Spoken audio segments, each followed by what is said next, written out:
the baller of Tuesday night, an absolute tank, putting up 44 DK fantasy points. So he led the way, top scorer on Tuesday's slate. I don't know where Miles ended up finishing. Oh, there was a 6:45 start, I'm being told, okay, by Tom Glennon. But we have our producer, Tom Glennon. DraftKings contributors, Garion, Thorne, and Nick Friar. The no-hitter that was lost last night, Friar, I'd like to start with you. I know that had to be extra painful because you're a former pitcher yourself at the college level, but that has to sting. Last out, last pitch, and the dude drops one in center field, and no-hitter's just gone. Yeah, someone who could never pull off a no-hitter themselves, it is definitely painful to watch some other guy who's coming close to it. But yeah, against the Pirates, no less, too, a team that hasn't really done a whole lot of damage against right-handed pitching of late. So yeah, that's tough one. And I like McCullers, too. I mean, I know he's not a strikeout guy, but I still value strikeout guys in this game as much as for DFS. They didn't usually do much for us.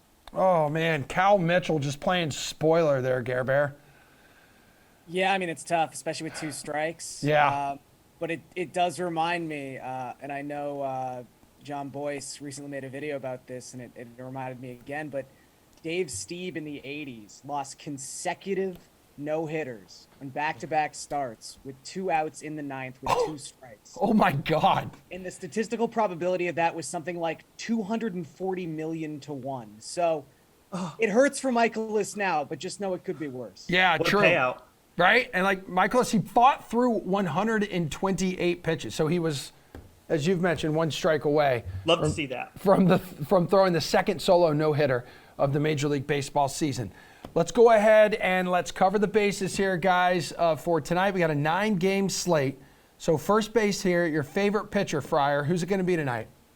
Yeah, so obviously there are some really good options at the top of this. You look at like Nestor Cortez and Shane McClanahan, obviously going toe-to-toe with one another. Pitchers, whenever you got them going against another strong pitcher, I feel like that usually feeds into one another. But I'm actually looking at that Braves game because Spencer Strider is still a value option right now, under 8K, going up against the Nationals. I look at the Nationals, and they're in the lower third in OPS and ISO and WOBA against right-handed pitching this season. So I feel comfortable in that regard. I know they don't strike out a ton against right-handed pitching, and that's the most important thing that we're looking for largely.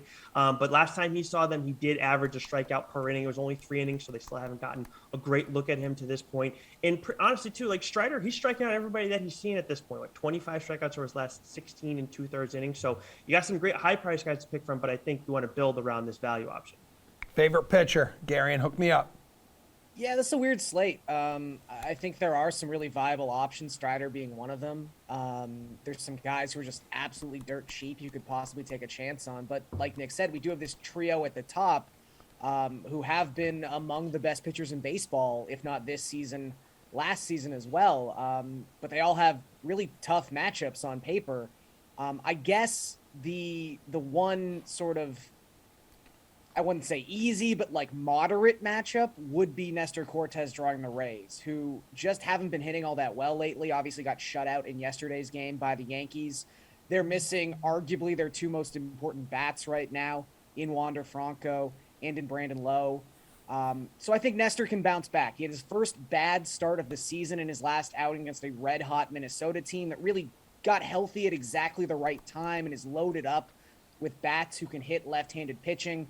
I don't think the Rays really possess that. And in June, again, they've got some pretty middle-of-the-road numbers. They've got a 98 WRC+. They've got a 296 WOBA. These are all in the lower third of baseball.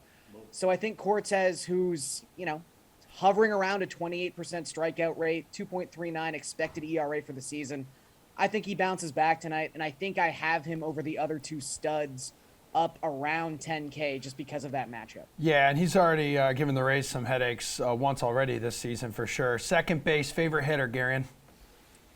Gonna go with Rafi Devers. $5,800.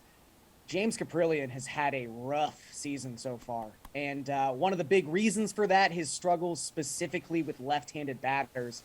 Lefties have combined to a 400 WOBA and 2.65 home runs per 9 off of Caprillion so far this season. So any lefty would be in a nice spot against the Oakland right-hander. But Devers is one of the best left-handed hitters in baseball, and since May 1st, he's hitting 354 with a 205 WRC plus. So I think the Red Sox probably going to win big again against the Athletics tonight, and Devers is probably in the center of it all. We just slugged his 15th homer, too, and AL MVP candidate right now, Garion. I know that had to be a little painful for you. Friar. I mean, literally, I said at the start of the season, he's not going to lead the league in RBIs. He's going to score more runs because he's hitting second.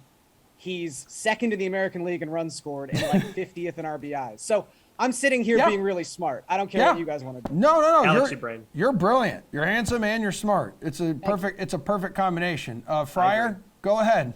I agree with Emerson's points, but I'm going to go with a different third baseman actually from the AL with a slightly higher total. Of course, we got the Rockies game. Jose Ramirez at 6K. There's like 4 or 5 guys to pick from in that 6K range.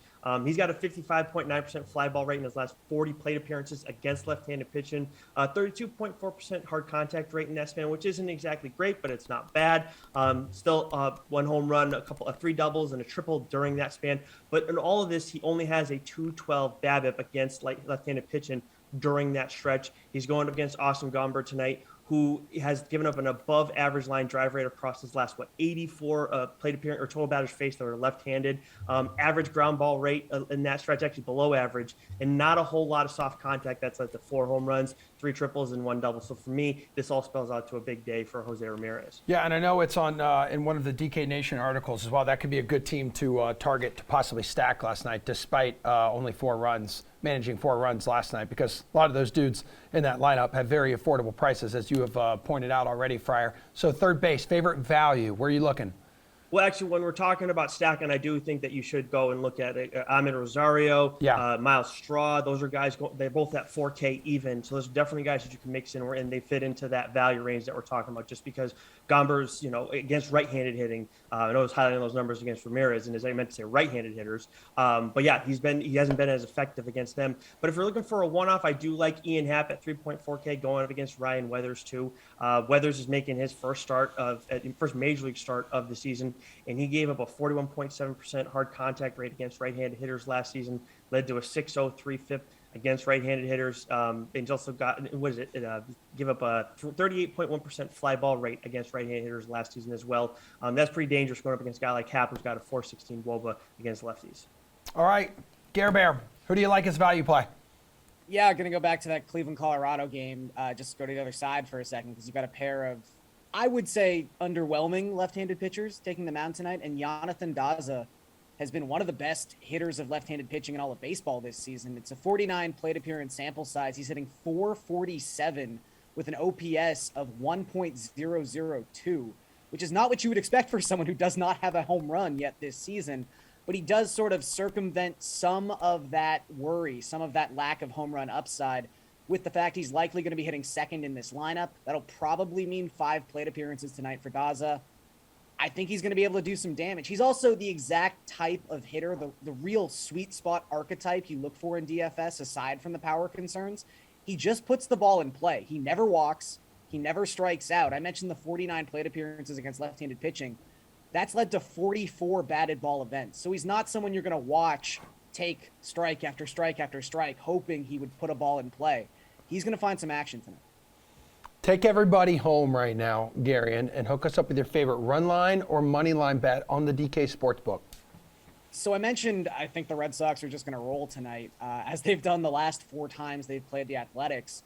Their run line is a little low. It's actually at plus money because of the starting pitching situation for this game. They've had to call into the AAA system to bring up their starter tonight. Winchowski's, he's been okay at the AAA level. I don't really think there's anything too concerning about his numbers at that level. And the Athletics just can't hit anybody at this point. They're 1-9 in their last 10 games. They're 0-7 in their last 7 games against the American League East, like good teams. They just can't compete in these contests. I like the Red Sox on the run line at plus money. They've actually covered the run line 34-28 so far this season, one of the better marks in baseball. So I think they do it again. All right, where are you looking here, Nick? Okay, I want to say my name or not? Anyways, But as I'm looking on DraftKings Sportsbook, trying to find, take a look at the underdogs in this one. Of course, the Rays kind of jump out, going up against Nestor Cortez still at plus money with Shane McClanahan on the mound. That is interesting. But the one that I ended up liking the most actually is the Pirates, who we were talking about earlier at the top of the show, at plus 140. I understand that they just almost got skunked yesterday. Rough day with that doubleheader, and they're 1-8 against the Cardinals this season. But I'm actually fading that trend is going to continue. They got to mix a win in once in a while against this team, and with Flaherty on the mound, it's his first major league start of the season. I know he's had a couple outings at the minor league level, but he's only going to be throwing 60 pitches today. So we don't know necessarily what we're going to expect on that, and he's probably not going to be the same guy he always is. And also, when you look at that Cardinals bullpen too, they got a 4.22 ERA this month. And then Contreras has been pretty solid for the Pirates. He's keeping his team in the game every time. His last 5 outings, despite only winning one time in that stretch. So I like the Pirates at plus 140. Nicholas Friar, extra bases. I need your favorite player prop, please, for tonight, 9-game slate on the DK Sportsbook. So I would go with Jose Ramirez at over 1.5 total bases for all the reasons I highlighted earlier, but that's at minus 160. Not saying you can't play it, but that's a little bit high when we're talking about the juice. Vlad Guerrero Jr. is a guy we have not talked about at all today. Over 1.5 total bases at minus 115, 42.3% hard contact rate, but only a 217 BABIP across his last 31 plate appearances against left-handed pitching, which is pretty much since the start of May. He's going up against Zimmerman tonight, and he's allowed a 34.9% hard contact rate to right-handed hitters. The last 95 right-handed hitters he's faced, and a pretty low ground ball rate and a ton of home runs during that stretch. All right, Gerber, your player prop tonight. Wouldn't be an episode of The Sweat if we didn't take the opportunity to just bash Reed Detmers. I know Steve's not here, so I have to do it in his honor. I'm going to take under 3.5 strikeouts for Reed Detmers tonight at plus money. A lot of this just has to do with the matchup. The Dodgers, across the last half decade, have tended to be one of the lowest strikeout rate teams in all of baseball. They're only striking out in just over 20% of their plate appearances against left-handed pitching so far this season. But Detmers, say what you will about the guy. He's just not a strikeout pitcher, even at the best of times. This season, his high for strikeouts in a game is 5. He's gone under 3.5 strikeouts in 4 of his last 6 starts. And, he's like 13th percentile strikeout rate in baseball, just a 16.2% strikeout rate. I just don't fear him racking up the strikeouts, especially against a team like the Dodgers, as I said, that just historically have been one of the lowest strikeout rate teams in all of baseball.